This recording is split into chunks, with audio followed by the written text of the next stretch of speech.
Ang siraulo talaga dyan. Sigaw ng isang tambay. Maingay na naman sa labas ng bahay. Rinig ni Susie ang tawanan at sigawan mula sa kanto. Mga tambay na naglalaro ng tong-its at pusoy. Ang iba na may nag-iinuman na kahit 8:00 pa lang ng umaga. Malakas ang kalansing ng mga baryang bumabagsak sa mesa. Halatang may pustahan. Sa loob ng maliit nilang bahay, amoy pawis at murang sabon mula sa palengke. Sa gilid ay nakasampay ang mga nilabhang damit. May uniforme, may pantalon, at may blusa. Wala pa siyang tulog, pero kailangan niyang maglaba ulit mamaya. Tumingin siya sa mga kapatid niyang mahimbing pang natutulog sa banig.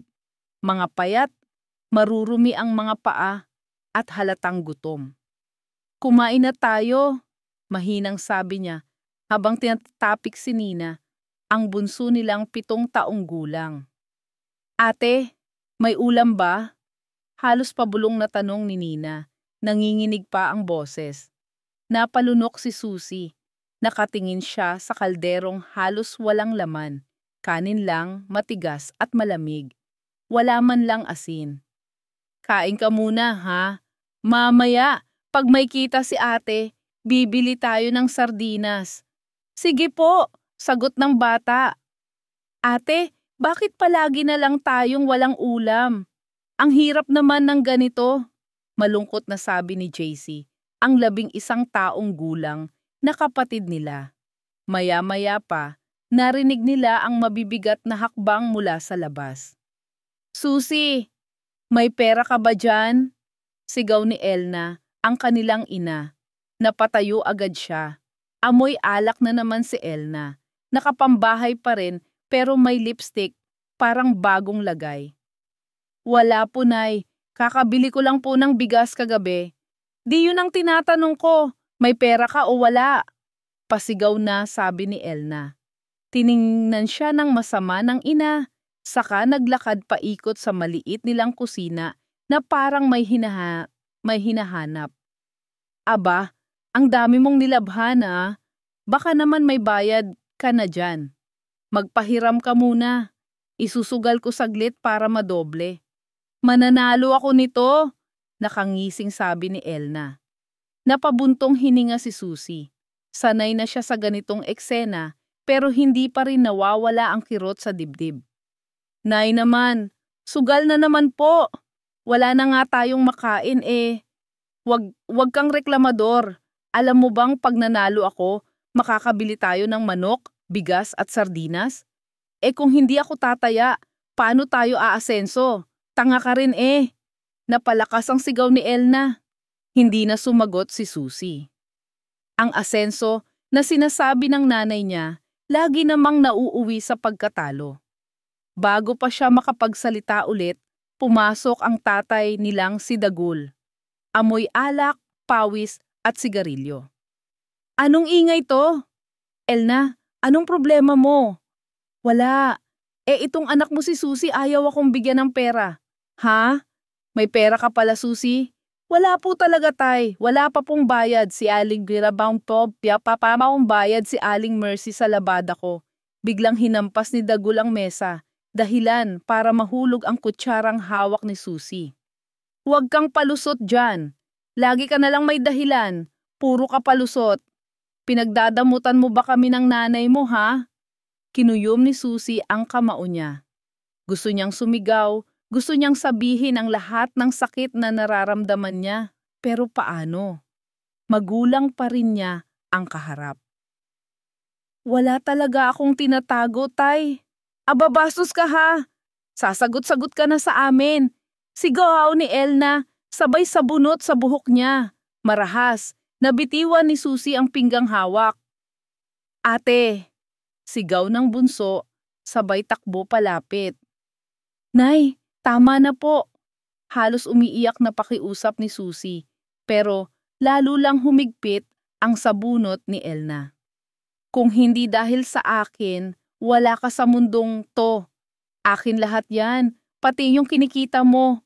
May parte ako roon, kaya huwag kang madamot. Tama nga naman, sabat ni Dagul. Ako na ang kukuha ng pera. Sabay kuha niya ng lumang pitaka ni Susie sa ibabaw ng lamesa. Pautang muna to, ha? Halos manginig si Susie. Ang pitakang iyon. May 500 piso lang, ipon niya para sa gamit ni Nina at JC sa pasukan. Tay, wag naman po yan. Para kina Nina at JC yan, pasukan na sa 1 linggo. 1 linggo pa naman yan. Makukuha ko agad to mamaya, doble pa.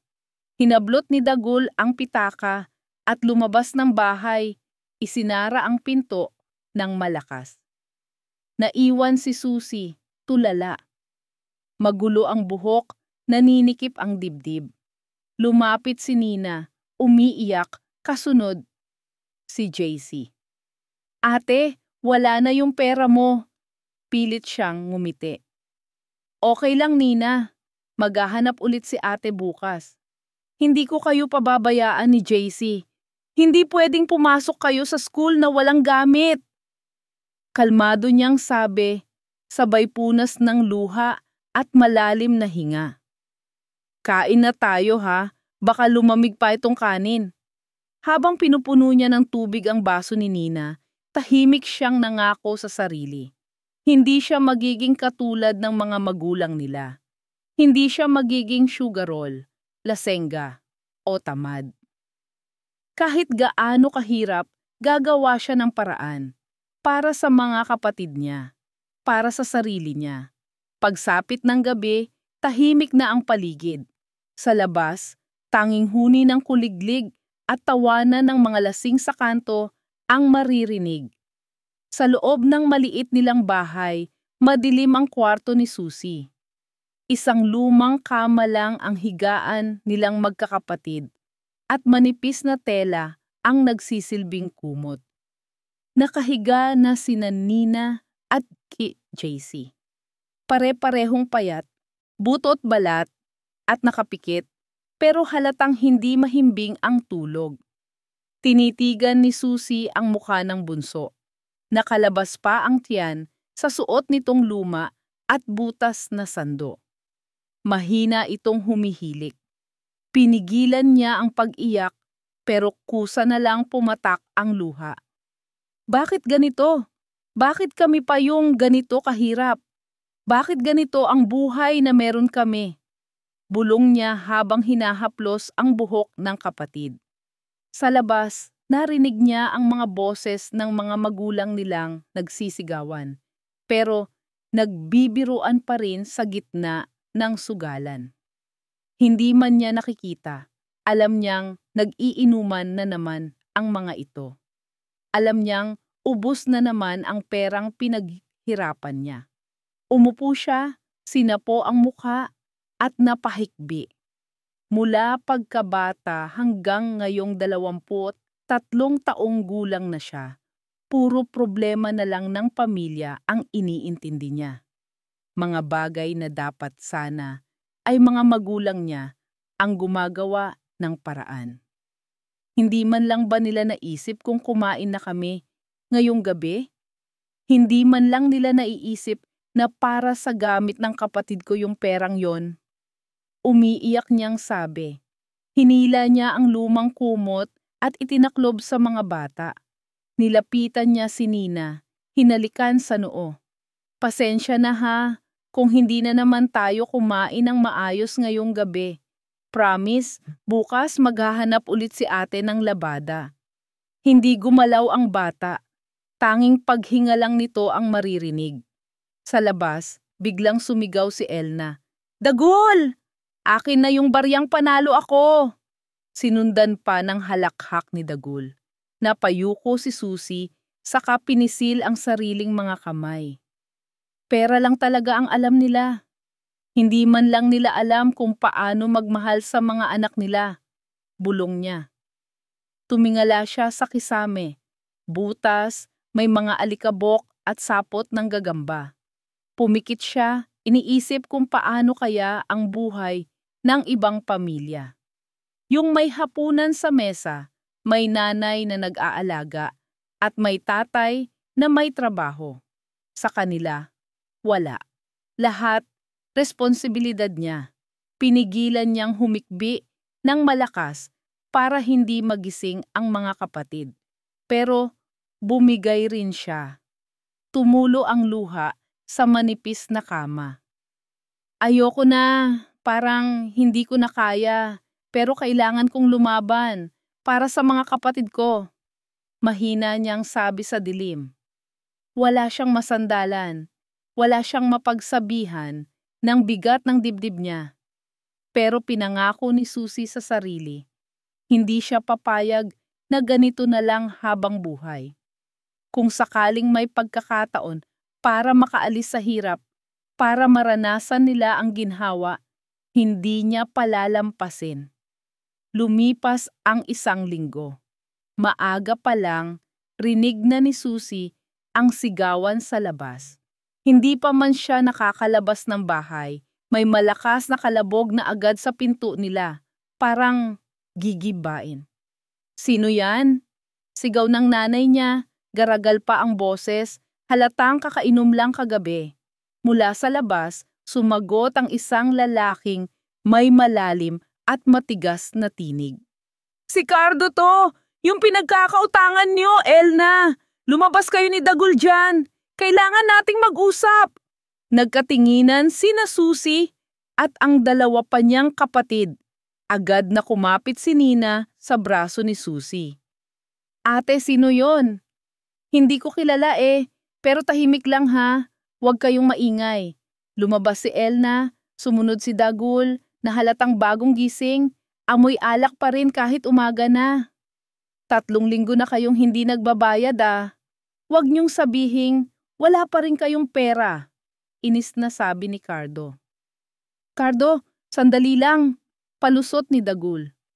Nagkaaberya lang, may inaasahan pa ako na kung padala.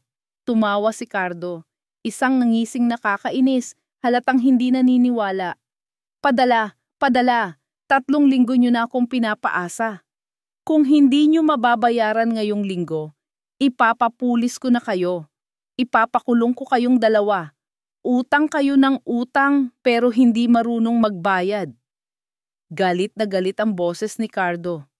Napalunok si Susie habang nakasilip sa siwang ng pinto. Cardo naman, wag mo kaming idamay sa gulo. Alam mo namang hindi kami magnanakaw. Hindi nga kayo magnanakaw, singhal ni Cardo. Pero manloloko kayo.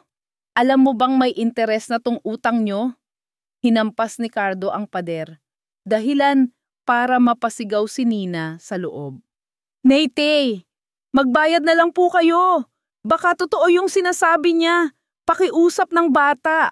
Tiningnan siya ni Dagul, nakataas ang kilay. At saan naman ako kukuha ng pambayad ha?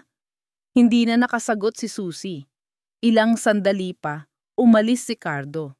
Pero bago ito tuluyang lumayo, nagbanta pa. Bibigyan ko kayo ng 1 linggo. At kapag hindi pa rin kayo nakabayad, sa presinto na tayo magkikita. Hindi ako nagbibiro. Nang tuluyang mawala si Cardo sa kanto, naupo si Elna sa hagdan habang umiiyak. Hindi ko na alam ang gagawin ko. Hikbi nito. Huwag kang magdrama dyan, sabi ni Dagul, sabay buntong hininga. Ako na ang bahala. Magbabago na ako. Pero manghihiram muna ako ng pangpuhunan. Baka sakaling manalo ako sa susunod, makabawi tayo. Makabayad tayo sa mga utang. Napangiti si Elna sa sinabi ni Dagul, habang si Susie naman ay napailing na lang. Sa isip niya, kahit kailan talaga, puro sugal ang nasa isip ng mga magulang niya. Makukulong na nga sa dami ng utang, pero uutang pa rin, para lang may maipangsugal. Sana nga tay, magbago na kayo. Kasi kung hindi, baka mas maganda pang makulong muna kayo. Mahina niyang sabi. Napatigil si Dagul at tiningnan siya ng masama. Anong sinabi mo? Wala po tay. Sabi ko, sana magbago na talaga kayo. Mabilis niyang sagot, bago siya tahimik na pumasok sa kwarto. Pero sa puso niya, totoo ang sinabi niya. Baka nga kailangan nang makulong ang mga magulang niya para matuto. Para kahit minsan, maranasan nilang walang kumukontrol sa kanya at walang kumukuha ng perang pinaghirapan niya. Kinahapunan, habang naglalaba siya sa poso, napansin niyang may bagong mukha sa kanto. Isang matandang lalaki na nakaputing polo, may mamahaling relo at may kotse sa labas ng bahay. Si Aling Mercy, ang madaldal nilang kapitbahay, ay agad lumapit. Kilala mo yung bagong lipat, Susie? Si Mang Arnold daw yon. Mayaman yan, galing Maynila. Negosyante raw at wala ng asawa, pero may anak sa Amerika. Lumipat dito para daw tuluyang makamove on sa asawa niya. Ah, kaya pala ang laki ng bahay. Akala ko kung kaninong bahay yung pinapagawa sa kanya pala. Oo, at alam mo ba, may automatic washing machine daw yon. Pero gusto pa rin daw magpalaba sa tao. Sabi niya kasi, mas gusto niya yung tunay na nilalabhan sa kamay. Mas malinis at mas mabango. Napaisip si Susie, baka magandang pagkakataon ito. Baka pwede po akong mag-apply, Aling Mercy. Ako na lang po ang tagalaba ng mga damit niya. Mabilis na tumango si Aling Mercy. Ah, sige. Lapitan mo mamaya. Mabait naman daw yon, kahit medyo tahimik. Kausapin mo. Sabihin mong naglalabada ka ng mga damit kinagabihan. Lakas loob siyang pumunta sa bahay ni Mang Arnold. Maganda ang bahay. May gate, may hardin, at may ilaw sa labas. Bago pa man siya makapasok, may bumungad na boses.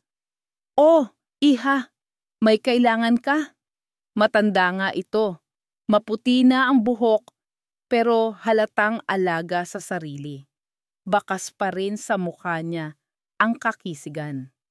Kung tutuusin, hindi halatang 62 taong gulang na si Mang Arnold. Ah, ako po si Susie. Taga rito lang po ako sa kabilang kanto. Narinig ko po na naghahanap kayo ng maglalaba. Naglalabada po kasi ako ng mga damit, mahina niyang sabi. Ngumiti si Arnold at bahagyang napataas ang kilay. Ah, oo naman. Kailangan ko nga ng maglalaba. May automatic washing machine ako, pero ayokong yun ang gamitin. Gusto ko, yung mga damit ko ay nalalabhan muna sa kamay bago isalang sa machine. Mas maayos, mas malinis, mas mabango. Kaya ko po yan, Mang Arnold. Sanay na po akong maglaba. Sagot ni Susie. Magkano singil mo? Tanong ni Arnold. Depende po sa dami ng labahin. Sagot niya ng magalang. Tinitigan siya ni Arnold saglit, mula ulo hanggang paa. Napansin pa ni Susie na sandaling huminto ang titig nito sa kanyang dibdib bago muling ngumiti. Sige, subukan no natin bukas. May mga puting polo akong gusto kong ikaw ang maglaba. Ngumiti si Susie, may halong kaba at pag-asa. Salamat po, Mang Arnold. Hindi po kayo magsisisi. Pag-uwi niya, may kaunting ngiti sa labi, pero pagpasok niya sa bahay, naroon na naman sina Elna at Dagul. Nag-aaway kung sino raw ang may kasalanan sa utang. Kasalanan mo kasi yan. Puro kasugal. Sigaw ni Elna. Ikaw naman, puro inom. Balik ni Dagul. Pareho lang tayo. Nagsusugal ka, umiinom ako. Hindi na sumali si Susie sa gulo. Lumapit na lang siya kay Nina na naglalaro ng lumang manika. Nina, may trabaho na ulit si ate. Talaga ate, baka makabili na tayo ng tinapay bukas. Tanong ni Nina na may kislap sa mga mata. Napangiti si Susie kahit may luha sa gilid ng kanyang mata. Oo, Nina. Bibili tayo ng tinapay, pati palaman kinabukasan, maaga siyang pumunta sa bahay ni Mang Arnold. Tahimik ang paligid, pero malinis ang buong bahay. Oy, maaga ka. Gusto ko yan, bati ni Arnold. Mas maganda pong maaga para matapos din agad, sagot ni Susie. Sabay simula sa pag-aayos ng mga labahin. Hiwalay ang puti sa may kulay. Habang naglalabas siya ng mga polo, lumapit si Arnold. Bata ka pa, pero masipag ka. May pamilya ka na ba? Tanong nito. Wala pa po. Dito lang po ako sa bahay namin, kasama ang mga magulang at mga kapatid ko. Sagot ni Susie. Ah, ganun ba? Pero bakit ikaw ang nagtatrabaho? Nasaan ang mga magulang mo? Dapat sila ang nagtatrabaho para sa inyo. Responsibilidad nila yon, sabi ni Arnold. Medyo seryoso ang tono. Hindi na siya sumagot. Sa isip niya, tama naman ito. Responsibilidad talaga ng mga magulang nila na alagaan sila, hindi pahirapan. Pero hindi ganun ang mga magulang niya. Pag-uwi niya, may dala na siyang 500 piso at ilang tinapay. Kaunting damit lang ang nilabahan niya, pero 500 agad ang binayad ng matanda. Ate, ang bango ng tinapay, sabi ni Nina nang lapitan siya nito. Kain tayo, bigay ni Mang Arnold. Mabait siya. May palaman pa yung tinapay natin, sabi naman ni JC. Habang kumakain silang magkakapatid, naroon naman sa labas sina Elna at Dagul, nagtatawanan habang nagbibilang ng baryang pangsugal. Tumingin si Susie sa kanila. Sa isang banda, naawa siya. Pero sa kabilang banda, gusto niyang dumating ang araw na magising na ang mga ito. Dahil, imbes na magbago, parang wala yatang balak gawin, yun ng mga magulang niya. 1 buwan na ang lumipas mula nang magsimulang maging labandera si Susie kay Mang Arnold. Sa una, trabaho lang talaga, diretsong punta sa laundry area, tapos uwi. Pero habang tumatagal, napansin niyang hindi lang pala siya basta labandera. Parang magkaibigan na rin sila ni Mang Arnold. Mabait pala ito. Tuwing umaga, habang naglalabas si Susie sa likod bahay, lalabas si Mang Arnold dala ang tasa ng kape at tinapay. Nauupo siya sa lumang upuan sa ilalim ng puno ng santol, tahimik lang na nanonood habang abala si Susie. Hindi mo kailangang puwersahin ang sarili mo, Susie, sabi ni Mang Arnold minsan. May washing machine na may naman ako. Kapag nakusot mo na, isalang mo na lang. Mas gusto ko po talaga ang mano-mano. Mas mabilis po. At saka, nasasanay na rin po ako. Sagot ni Susie na may ngiti. Ngumiti rin si Mang Arnold. Masipag ka talaga. Kung lahat ng kabataan ngayon katulad mo, siguro mas maayos ang mundo. Hindi naman po. Kailangan lang po kasi. Kung hindi kikilos, sino pa? Wala namang mapapala kung tamad. Sagot ni Susie habang patuloy sa paglalaba.